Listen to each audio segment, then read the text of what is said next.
Hey, what's up, everybody? This is Ray, and welcome to the whetted.com podcast. In this podcast, we'll keep you up to date with the latest app development tech talk. Now, here are your hosts, Dru Freeman and Nishant Shrivastava. Thanks, Ray. This is the whetted.com podcast. Welcome to episode 4 for season 11. Now, this episode was recorded on Friday, the 8th of January, 2021. Hooray for 2020 being over. And it is for release on the 20th of January, 2021. This episode is sponsored by the language Kotlin and by the numbers 7 and 13. I'm Dru Freeman with my interrogativistically curious co-host, Nishant Shrivastava. Thanks, Dru. In this episode, we are going to meet another engineer from the book Living by the Code and talk with Moyinoluwa Adeyemi, who is an Android engineer at Twitter and also a GD for Android. Welcome to the show. May I call you Moyin? Yeah, that's fine. Thanks for having me. It is a pleasure to have you. We've been having a lot of fun this season with some of the engineers who took time to do interviews for the book Living by the Code. And I enjoyed a lot of what you had to say, and I would love to just pick your mind about some of these things and some of your experiences. Now, obviously, a good place to start right now is that we're all locked down because COVID continues, and that has basically turned us all into remote developers, and you had a lot to say about remote development. But first, let me ask, are you sheltering okay? Are you all healthy and okay and comfortable? Yeah, I am, given the circumstances. This is the third national lockdown I've been in since I've got into this country. So it's going pretty well. And I'm thankful that I had my previous experience to draw on. Now you're in London? Yes, I am. Okay, so they use the tier system there. Is that correct? Yeah. So initially we had tier 3, and then we moved to tier 2, and then in November we moved back to tier 4, and after Christmas, tier 5. Oh my, because I had heard that tier 5 was just for Scotland, but now tier 5 is down in the UK, in London proper. That's so obviously you have done a lot of remote development. Yeah. So being a remote developer now isn't a lot of a change, except you probably don't get out as much to balance things. What is remote to you? What are some of the advantages of remote development? The first thing I love is how much space you get to determine what your workday looks like. You get all the free time from not commuting, and then you can decide to focus that instead on exercise or cooking healthy or spending time with your kids. And then depending on how your team is set up and depending on how many hours you're supposed to work, you can actually decide and structure your day around your own lifestyle. So if you have kids, for example, you can say, get up early to work by 6 and then take some 1-hour break to get your kids to school, come back, continue working, and then maybe take the evening off to play with them and then continue working when they've gone to sleep. Sometimes it might not work that way for everyone, but depending on what your personal circumstances are, you can structure work around your life instead of structuring your life around work. I know that for me, for some of my lunch breaks, I've used that 1 hour to go for a quick run and then come back to continue working. I see that you do love to run. I take it you're not running as much with COVID, or are you still able to get out and run? I'm running more because there's nothing else to do, right? You can't go walk from a coffee shop, you can't go see a show or a movie, you can't hang out with your friends. So the only thing left to do is to run. Do you tend to vary your remote workspace? Do you work sometimes from home, sometimes from a cafe? So before I moved to London, I used to do that. I used to work from Lagos, Nigeria, and sometimes I could go to a cafe or even go to a friend's office just to get a change of environment. I've worked in very odd places. I've been at conferences, even sometimes from another country. So I was in New York for 1 month last year because I had to be there. And instead of just using that time, because I could work remotely, I used that time to work instead. You wound up in London and you came there from Lagos, was it? Yeah, Lagos, Nigeria. Um, what was the change like? So it wasn't really a dramatic change. So before London, I've never been to London. This is my first time in London, and I had to move in the middle of a pandemic. But before London, I've been a visitor in the US for quite a number of times. So I understand how this kind of societies work. And all I had to do was map my knowledge of what I knew to how life is here. So I know that there are metros in the US and then there's the underground here. And just figuring out how things work there and trying to replicate the same thing here. But I won't really say I have full knowledge of how everything works because most of the things are shut down because of the pandemic. I arrived 2 days before the first lockdown. So yeah, and nothing has really opened up again. So I'm not sure I can say that I fully know how the system here works, but it hasn't been too difficult plugging into it. I just needed to identify where I could get food, where I could run, and how to move around when I need to. And so far that has helped me. One interesting thing is that I've not used cash for anything since I got here because all I have is my Monzo app and my phone, and I use that everywhere. I've not needed to use cash. Another shocking thing is the sunset at 4 p.m. in Yes, winter. you're much further north than you would be otherwise. Yeah, that is very strange because my body just shuts down when it turns dark. So I have trouble continuing work when I look outside and it's dark and my body's telling me that I'm supposed to be sleeping. Need to sleep as soon as it gets dark, right? Yeah. I was going to add that so because you transitioned from Lagos to London, was this process like? How did you like found out the job and do the relocation or something? Because there are definitely listeners who would be from say Lagos region or Africa region in general, and what should be their approach to looking for jobs like outside Africa, for example. Okay. So my current job was a very unique scenario. So I don't think any advice there would help anyone, but I'll just go the general route that most people take. So usually there are all sorts of job postings and opportunities on LinkedIn, jobs, Stack Overflow jobs, a couple on Glassdoor, and then referral, which for me has always worked. So all my jobs I've gotten from after university up until now have been through referrals. I don't think I've not worked anywhere where I had to apply. It's based on people who know me, who know people, who know people. And that's mostly because of all my community work.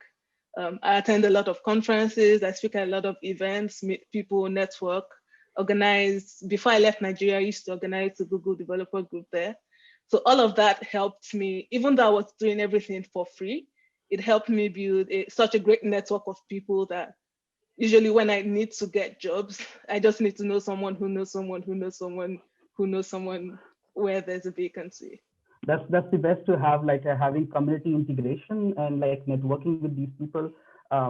I think personally myself, I've also experienced the same. I've seen different ways of like getting jobs, but the one that actually works most of the time is that if you know someone who knows someone, this reference thing is a charm. I think it's very unique in the tech industry itself.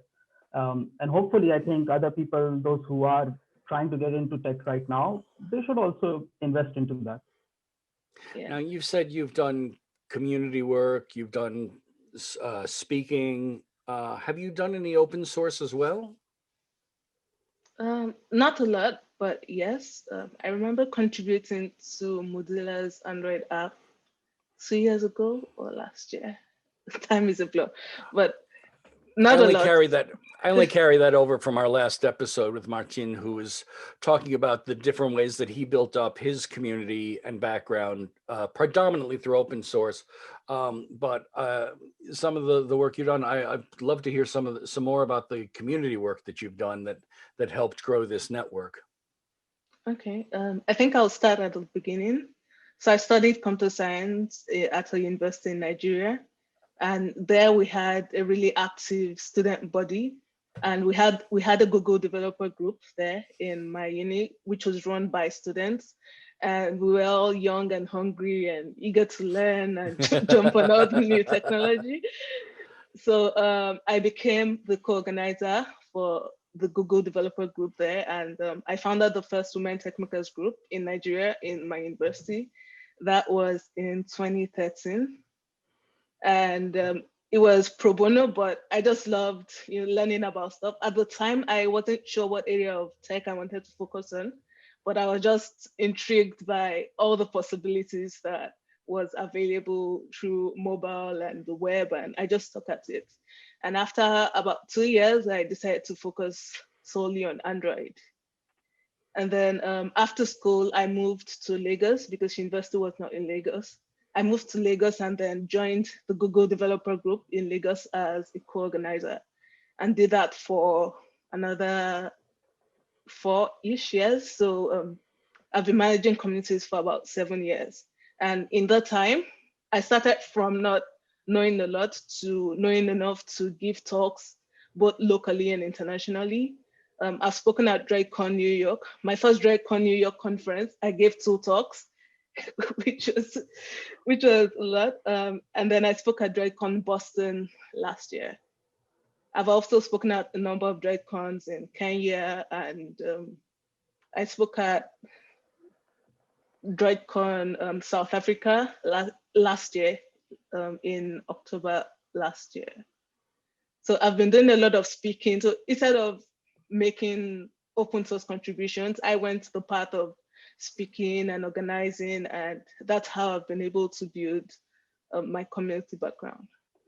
One particular thing that I noticed, and I was going through your Twitter account trying to find some stuff, and I found out that you did some sort of like a mentorship session in October 2020.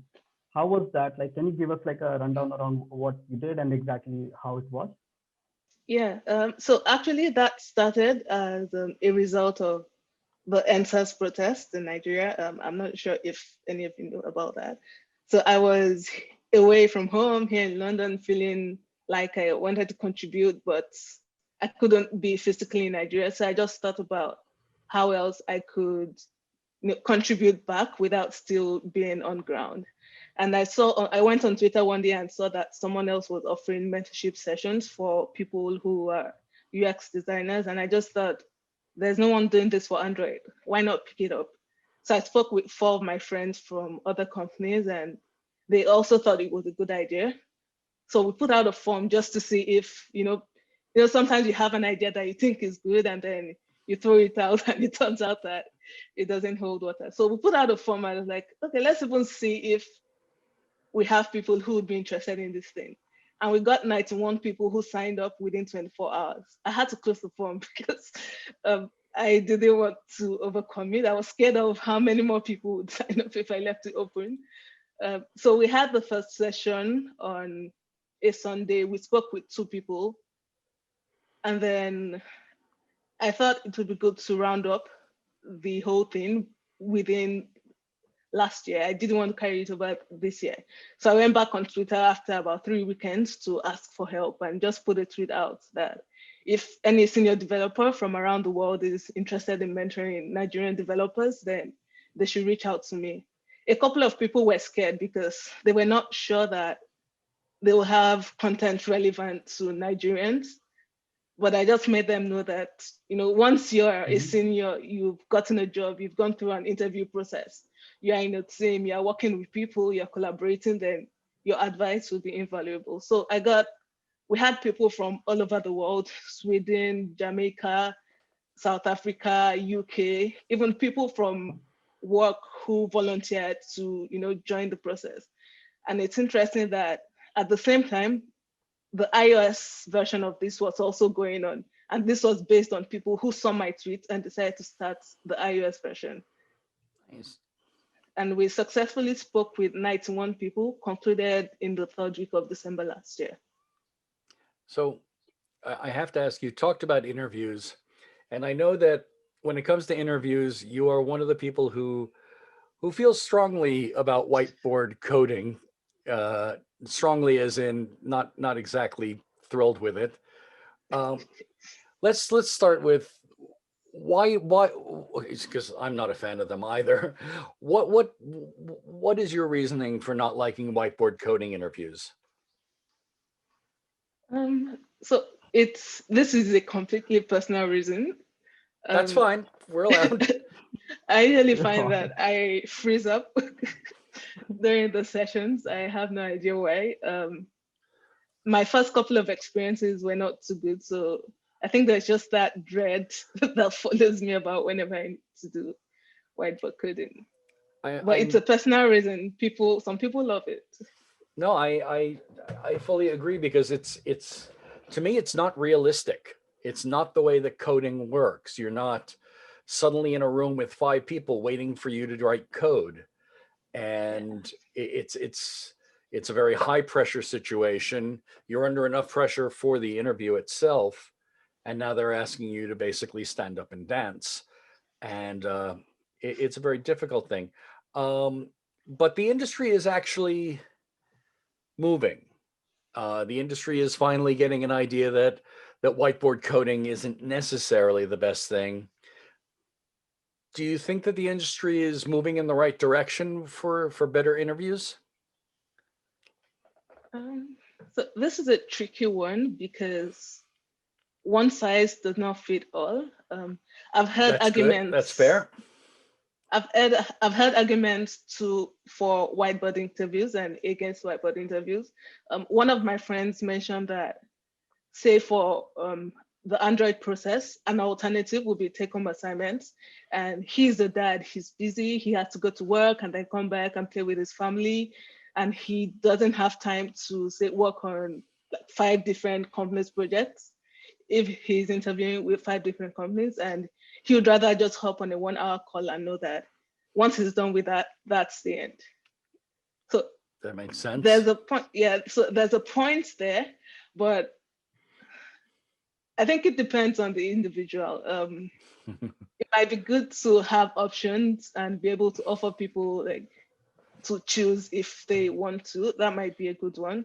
But I know that not resources are limited, and not all companies will have that kind of would be able to offer that kind of thing.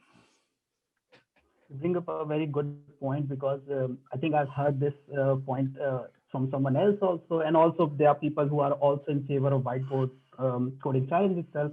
But what I've found is that something that works in kind of both ways is that when engineers sit down and they do some sort of like a time box pairing session, and that kind of is like a 1-hour block session, and you just work with the other engineers how you would do in a daily life. But I wish that was the norm. That's not the norm. It's only few companies that are doing this. Also, it also has pros and cons. It's not a perfect solution, but yeah, that's like something that I've also seen out there. It's like a third option, I would say. But I would prefer that. Like, I'm personally more in favor of doing pair programming that is time boxed, because of the same reason as you mentioned, that probably I have 5 more assignments to do for other interviews, and then I don't have the time for it, right? So that's a very good point that you raised up. I found that some of the whiteboarding interviews I've done, I've just felt invigorated by.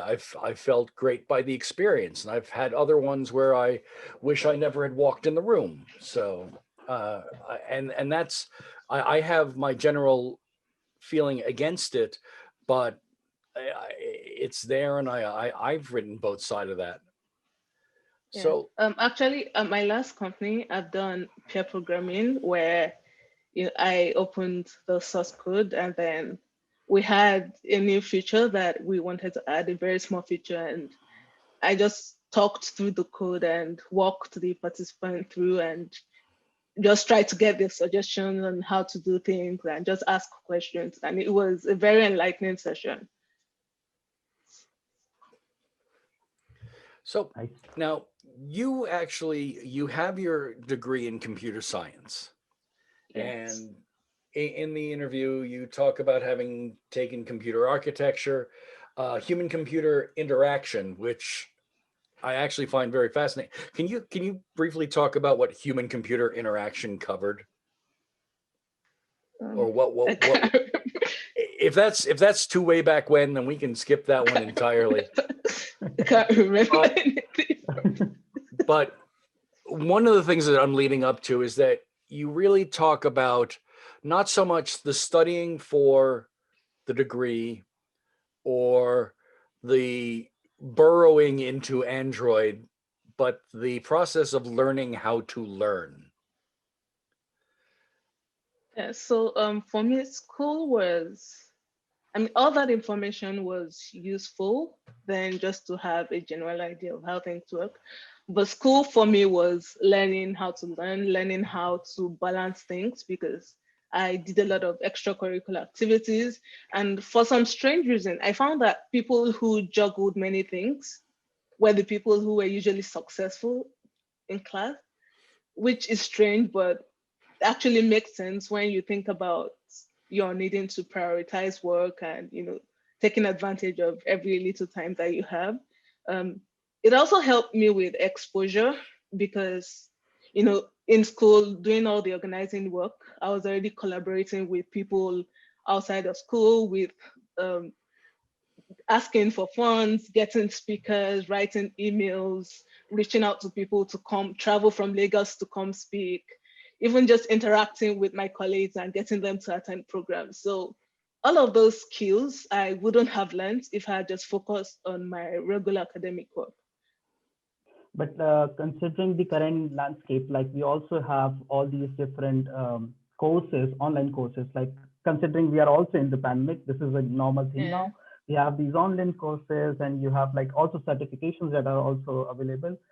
Would you say that people who are actually dropping out of college and then doing these specific courses, maybe which are very specialized courses, uh, should be the go-to thing for them, or would you prefer that, or rather suggest, I should say, that people do their basics first and then move on to specialized courses?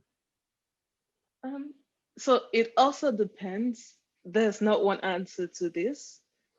Um, in some cases, having a degree can just be an indication that you can see something through to completion, not necessarily because of the knowledge. And I know that at least for the kind of school I attended, a degree was not enough to teach me everything I needed to know. I knew that I had to back it up with all these extra courses. There's also the case where, even where you have to relocate and then you need to show your degree to some sort of official and not even at work. So I would recommend you completing your degree if you can. But if you're in a place of privilege where you never need to have your certificate, then maybe just don't waste time and go directly to the online courses. But for me, the certificate is much more than just the knowledge you get of it.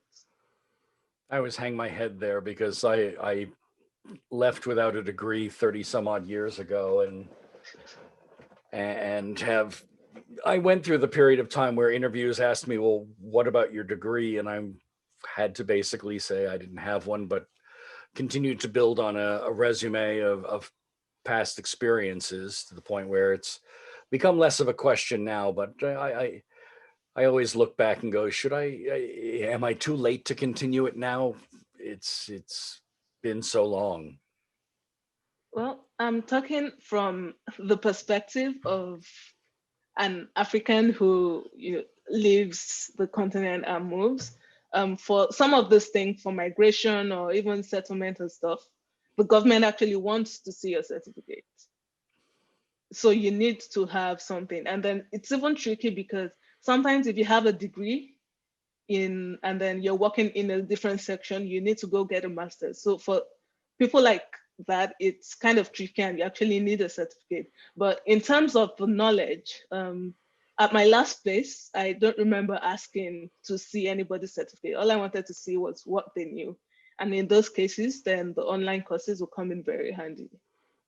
So Moin, you also talked about that currently you're like everyone is working from home and kind of like we are stuck at home, right? We didn't do this by choice, but like what do you think is an ideal workplace for you? Like, do you prefer working like it is right now, or would you prefer like going back to the offices maybe or co-working spaces? What's your vision, considering that we are maybe somewhat near to getting that point? So for me, I think a mix would be good. So as a new person on a new team, I think that it helps to build real face time with people you're working with.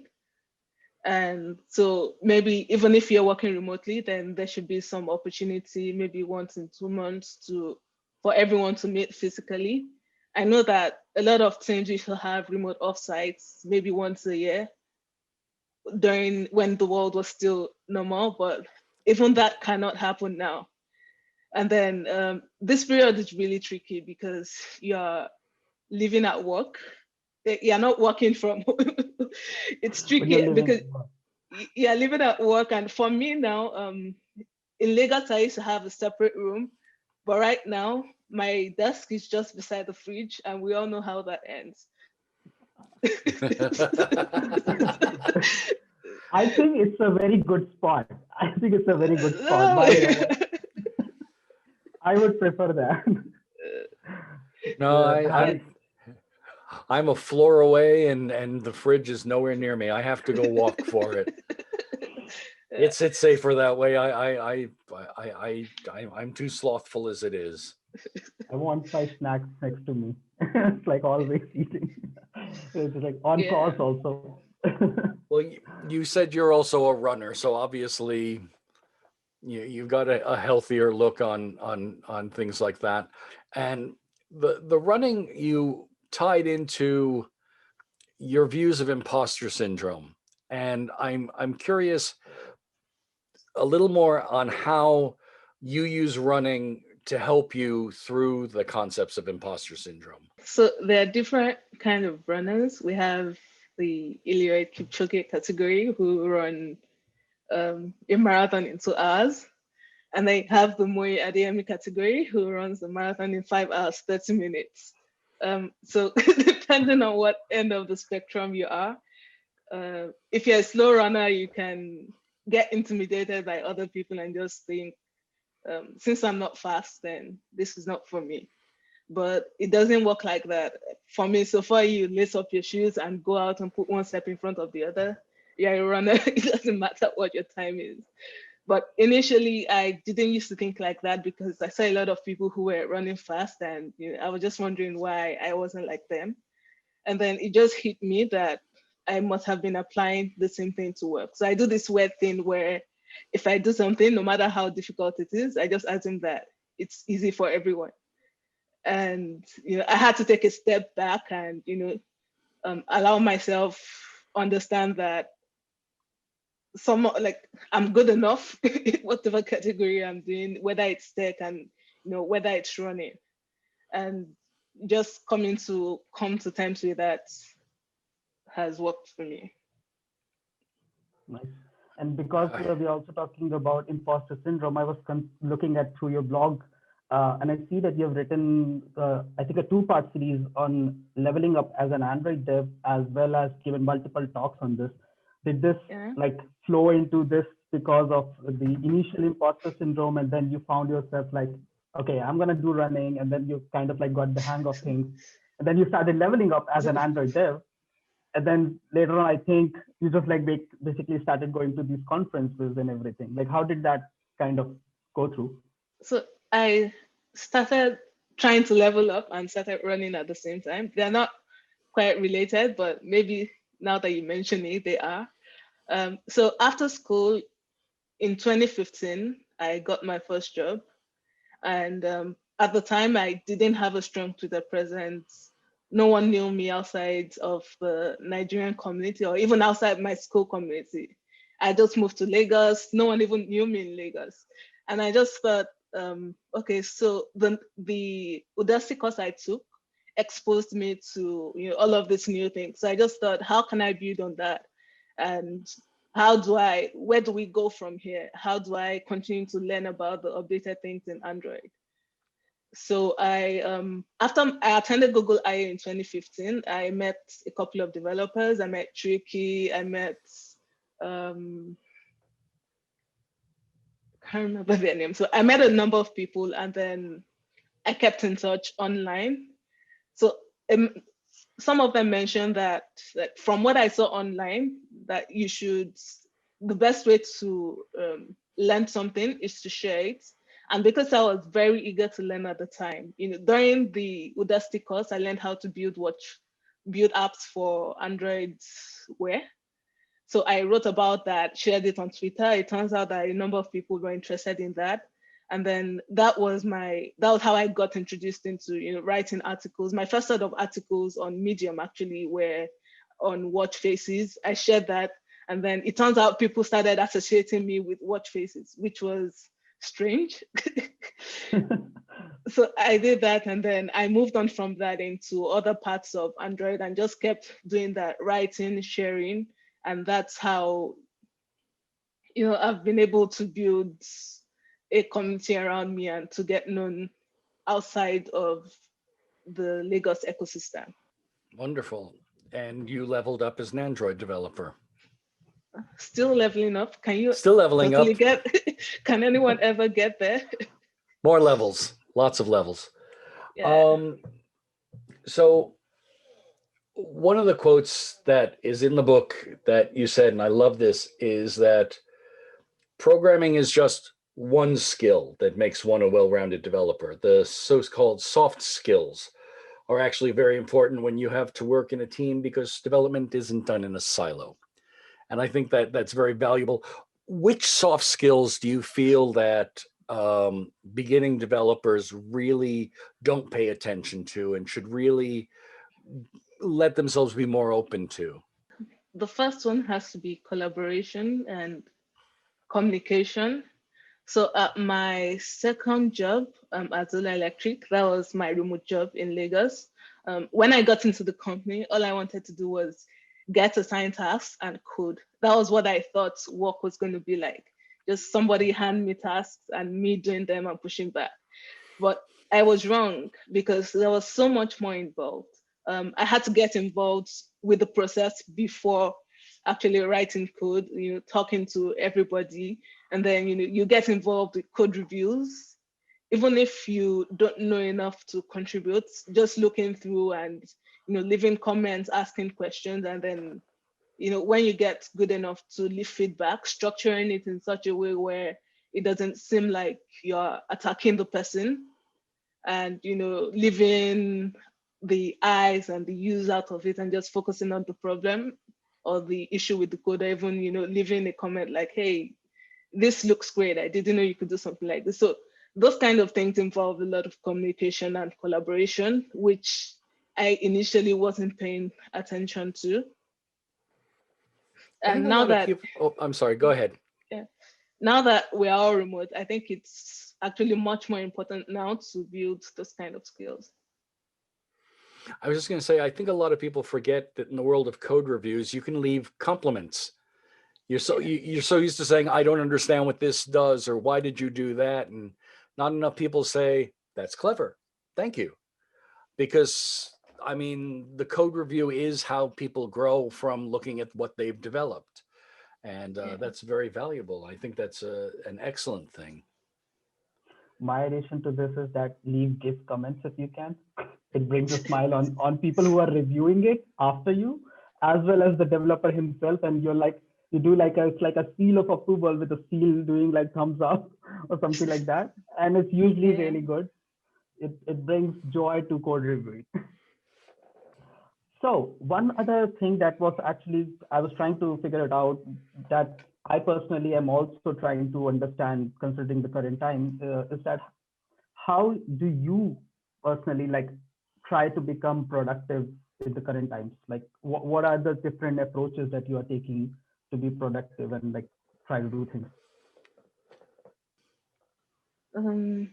So the first step that works for me is having a routine or trying to have a routine.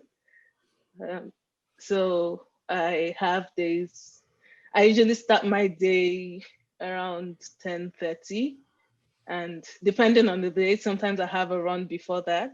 And then I get into work, and I have to remember to get up to take a break, even just to walk around or stretch my legs.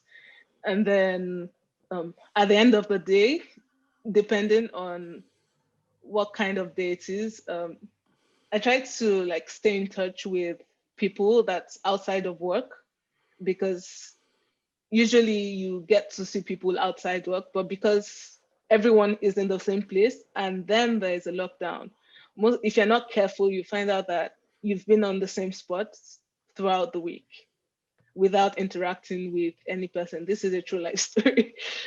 So just being intentional about how you spend your time, ensuring that you're not always on your laptop, ensuring that you have a time when you go to bed and another when you get up, and then trying to fit in exercise and healthy eating into your schedule helps. And exercise here for me is not just about keeping fit. It helps with my mental health, and that's scientifically proven. Yeah, I I can, personally am I, also trying that out, trying to go for runs, because otherwise I'm just sitting on my table. I'm not doing anything on the chair and table, Yeah. right? I understand also trying to see other people, but I know that there's the problem that people are developing of Zoom fatigue, where your meetings for the office are usually held via Zoom or some other similar environment. We're doing this podcast right now via Zoom. So it's like, well, what am I going to do? I'm going to go try to see other people through Zoom, and it's the same desk, it's the same application. And it really does wear down on you to the point where you've got to find that discipline to contact folks. I'm assuming in London, most of your friends, your family are established from not in London. Yeah, but it's funny that most of my developer friends are scattered in Europe and Canada. So even before I left, I was already used to reaching out to them remotely, most of them. Um, I think something that can help with the Zoom fatigue is varying what kind of activities you do. There are things people do now, Netflix watch parties, where you're actually watching a movie, but there's live commentary. So you're still staring at a laptop, but it's not like you're forced to be in a meeting with a group of people. It's a different experience. You can do live painting together, come to sing karaoke, different things. People are getting very creative with interacting online these days. I actually have a regular date night on Friday, which is interesting because it's like I've had work from 7:30 in the morning until 3 o'clock. At that point, I then do my podcast from 4 to 6, and then from 8 to 10, I'm having my date. It's all, again, it's Zoom all the way through, but it's each thing is different. So that fatigue is sort of pushed out of the way by making sure I do different things. You mentioned a couple of like these productivity hacks. Like, are there any resources that you are also like using that helps you with this process of like being productive, as well as like maybe also getting up to speed with the latest and greatest in your domain in your career? So I try to keep up with a number of newsletters, the Android Weekly, Kotlin Weekly, and there are a bunch of other ones. For exercise and stuff, I'm in a number of groups where, even though I sometimes feel lethargic and don't feel like doing anything, you're in a group where someone just wakes up and says, I woke up and ran a half marathon today, and then you sort of draw on the energy of that group to go out and get yourself active too.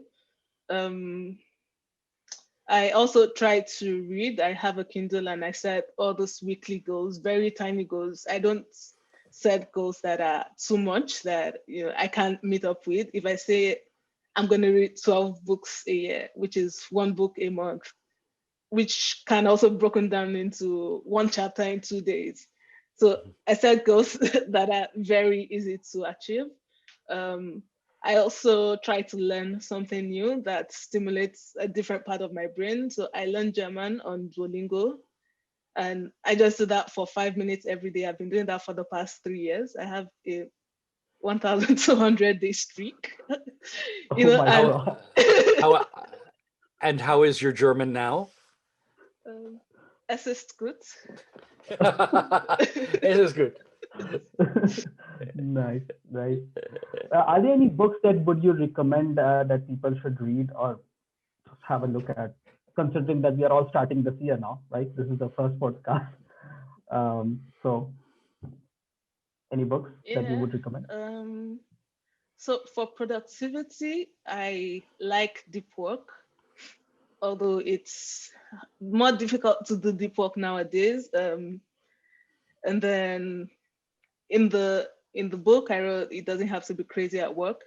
But another book I would like to read is Atomic Habits, because for me, I've been able to successfully learn how to break things, very big goals down into things that you can do weekly, daily, and it doesn't seem like a burden. And once you remember that, you're able to go after it day after day. And it turns out that those are the kind of things, those kind of habits are what actually makes the change over a long period of time.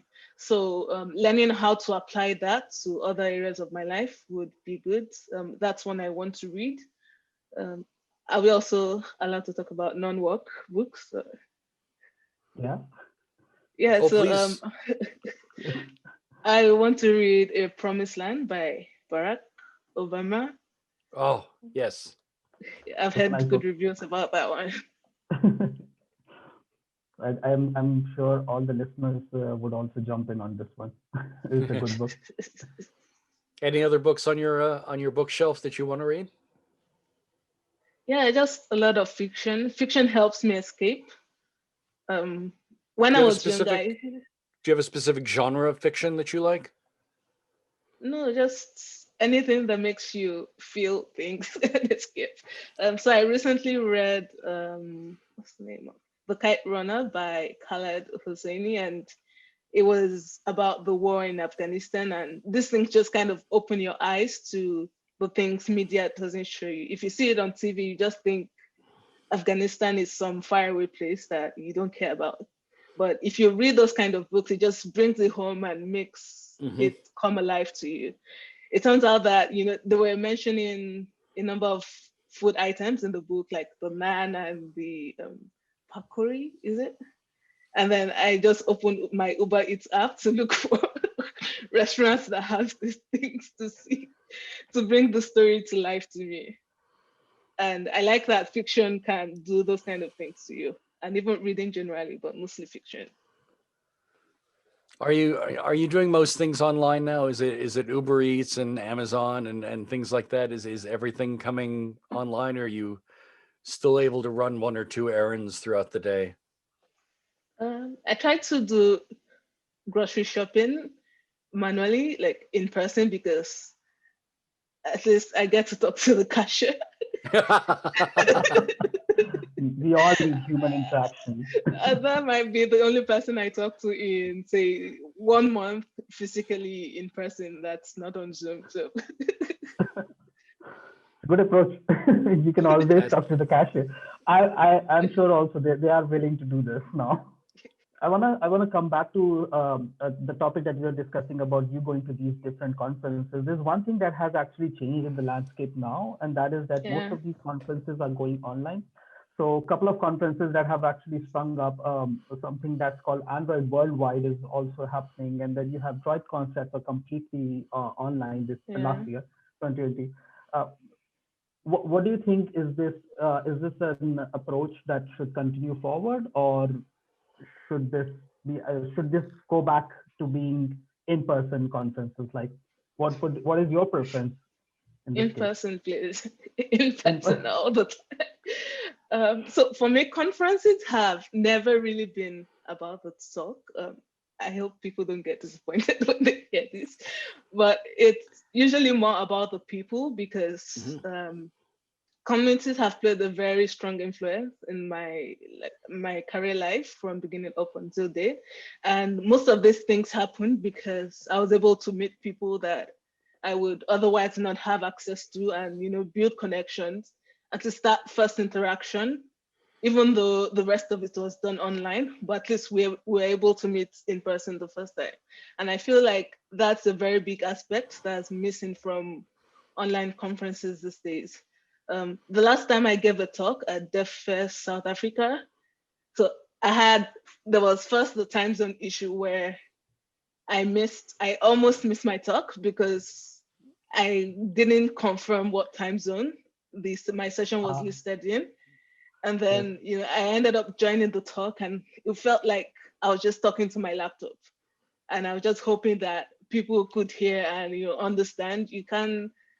Usually you have someone in the first row who you're trying to make eye contact with to see whether they're clapping or trying to gauge how they're receiving the talk, but you don't have all of that. Yeah, you can't see the audience.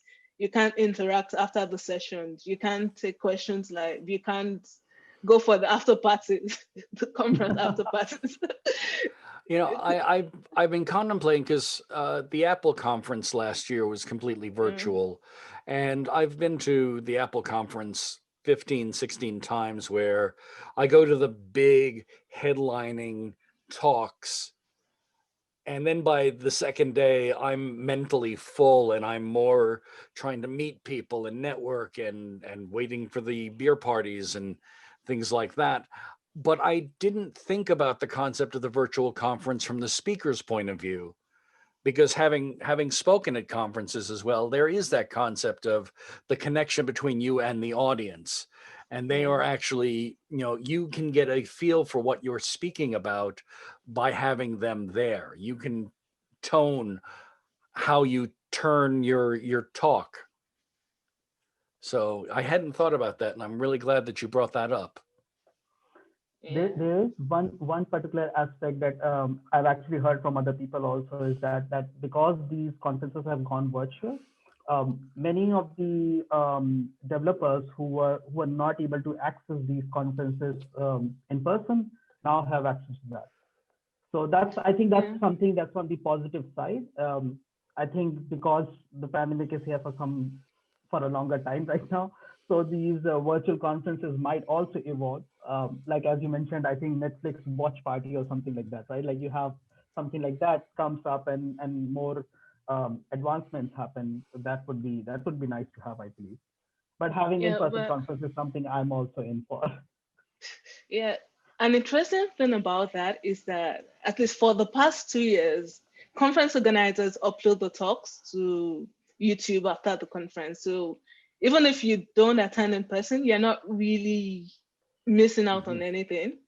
And the worst they can do is put it behind a paywall where you have to pay a tiny amount, which is a lot less than the price of the conference. So I wouldn't really I don't really think that argument of making it accessible to more people counts, if that makes sense. And then most speakers would share their slides. You would always get the content. That's the thing. But the people part is very important because having access, it's very important for me. And I'm emphasizing this so much because I was, born and raised in Nigeria, grew up there, everything I knew was, based in the country. I didn't have access to people from all over the world.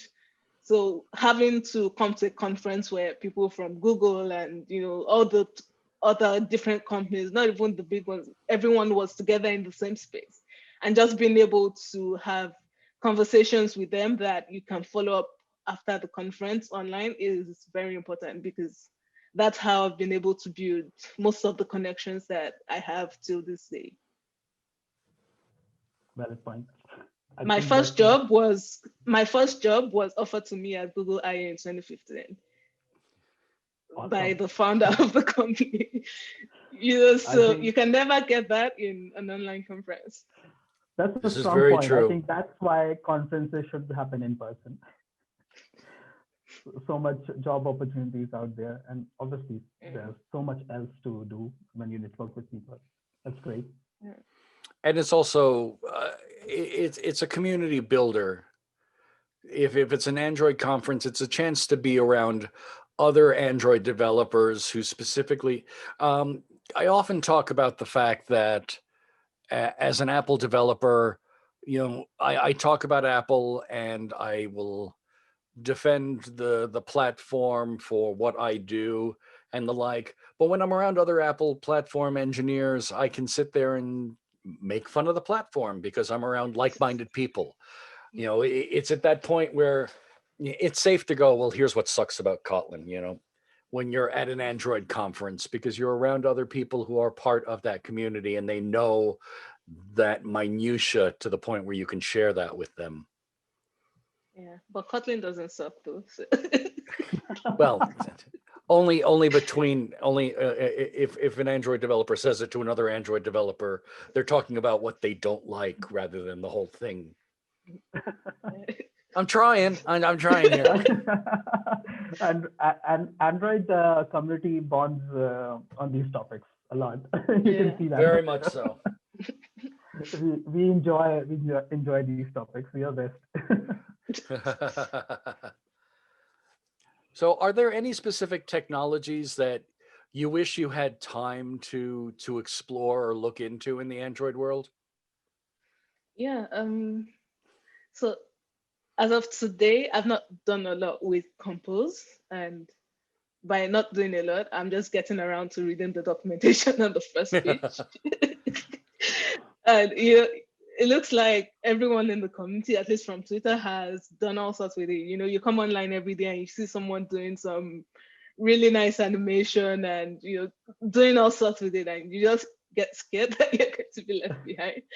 So I really hope to do that this year, because it looks like even if it hasn't hit the release version yet, it looks like there's going to be a big bet on it. And the earlier I at least start exploring it, the better. I have a tiny bit of Flutter knowledge, which I think I can map, at least the declarative part, to Compose. I'm not sure if there'll be any similarities, but just even having an idea of how that works, then I think that it shouldn't be too difficult to pick up Compose. But I really want to look into that this year. Compose is a good topic that you brought up. I think most probably it is said that it might get some sort of a beta release, I think, in this year. So I think this is a general point. I think on Twitter, as Moin was mentioning in general, when you go through the Twitter timeline and you follow all these like good developers and engineers, everyone is just like building something out of that Compose, and you feel this FOMO, fear of like missing out, that am I like too far behind? I'm not doing things. I think it's similar on Apple side. You have the Swift UI thing. When it was launched, everyone was doing this, and then when I'm FOMO there. I'm so FOMO on Swift UI. I've even done some of it, and I'm FOMO on it. Yeah, so I think even if you do it, you still feel FOMO, because by the time you reach to a certain extent, there's something new. The community is evolving. It's so new. The technology is so new that every single day you see some new animation, you see some unique thing.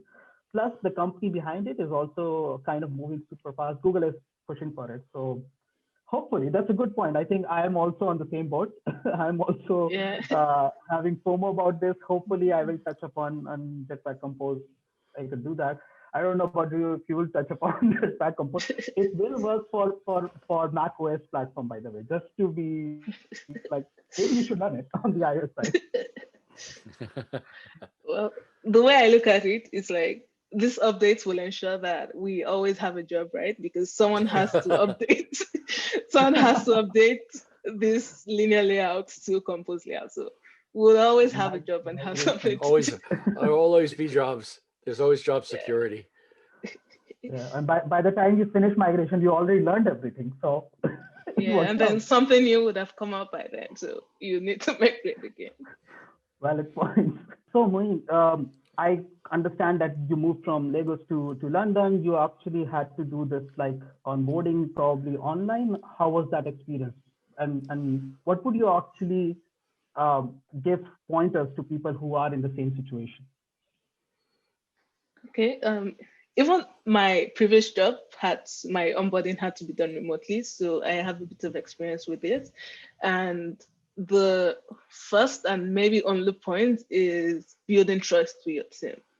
It's very important because, especially in situations where they haven't met you before, you need to make sure that they're comfortable with you and they can trust you to do your work. But the thing about trust is that it is earned. Like, you can't demand for it, so you have to show up when you say you show up, be online, be available, be communicative, and be very open depending on what kind of team structure you run. Say if I'm going for a run in the middle of lunch, I just set up a Slack status and say like out for a run and I'll be back. And then understanding how your team works and learning how you can fit into that. So if your team is sort of an async type of team where nobody cares if you're online in real time as far as you do your work, then you can decide to work from 6 a.m. to maybe 2 p.m. and then leave your updates, and just let everyone know where you are. My former boss used to say that no one should be wondering what you're doing at every particular time. So over communicating and just trying to be as visible as possible with your team should go a long way. And then another important thing is asking questions. So at each of my remote onboarding experiences, there have been some times where something is not clear, not necessarily because it's an Android problem, but maybe it's sort of the company's unique way of doing something. And then I'll be scared to ask because I'll be thinking, hey, would they think, is this the right question? Would they expect me to do a bit of research before reaching out? And usually in those cases, just asking someone would be enough to unblock you. So knowing when to reach out to ask for help is also very important. I once heard or maybe read somewhere that there are no wrong questions, but only questions that haven't been answered yet. So yeah, I think that's a very good point that you made about like asking questions. Definitely should help people who are onboarding remotely. I heard the corollary to that. The only wrong question is the unasked question. Okay, that's also valid. Nice. This is probably not accurate, and I can probably come up with many wrong questions, but sounds right to me. Well, Moyin, I really want to thank you for your time and for joining us on this episode. We've learned so much, and it is such an honor to have had you join us. Thanks for having me. It was an honor to be here. I had fun chatting with both of you. If you want to find Moyin online, her personal website is moyinoluwa.dev. If I am correct, that's MOYINOLUWA.dev. Your Twitter is Moyheen, MOYHEEN, and I guess I've mispronounced that entirely. No, that's just a play on Moyin, so it doesn't actually On Moyin. On Moyin.